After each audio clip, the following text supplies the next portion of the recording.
அதிமுகவுக்கு தமிழக மீனவர்களின் மீது அதீத அக்கறை இருக்கின்ற காரணத்தினால் அங்கே நாங்கள் அந்த தனி தீர்மானத்துக்கு ஒப்புதல் அளிக்கிறோம், ஆதரவு அளிக்கிறோம். ஆனால் இதில் திமுக எவ்வாறு ஒரு நாடகம் நடத்துது அப்படிங்கிறத மக்களுக்கு எடுத்து சொல்ல வேண்டிய கடமை ஒரு எதிர்க்கட்சியாக அதிமுகவுக்கும் எங்களுடைய பொதுச் செயலாளருக்கும் அது இருக்கிறது.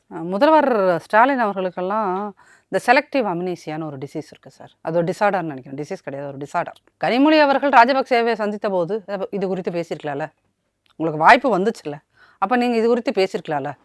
மத்திய அரசை நம்ம என்ன கேள்வி கேட்குறோனாலும் அந்த கேள்வியை கேட்பதற்கு முன்னாடி இப்படியான வாய்ப்புகள் நமக்கு வந்தபோது நாம் என்ன கிழித்தோம் அப்படிங்கிற கேள்வியும் அங்கே வருதுல்ல.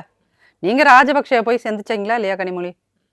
அப்பயே அந்த கேள்வி அவங்க கேட்கல, அந்த கேள்வியும் வருது இல்லை. இப்போ மோடி அவர்கள் அவர் இது முதல் முறை போகிறதில்ல, இதுக்கு முன்னாடியும் அவர் இலங்கைக்கு போயிருக்காரு, நிர்மலா சீதாராமன் அம்மா போயிருக்காங்க. இவர்கள் எல்லோருமே உண்மையிலேயுமே தமிழக அரசு மீதும் தமிழக மக்கள் மீதும் மீனவர்கள் மீதும் மீனவர்கள் நலன் மீதும் வாழ்க்கை மீதும் அக்கறை இருந்தால் அவங்க இந்த விஷயத்திலலாம் கேட்டிருப்பாங்க.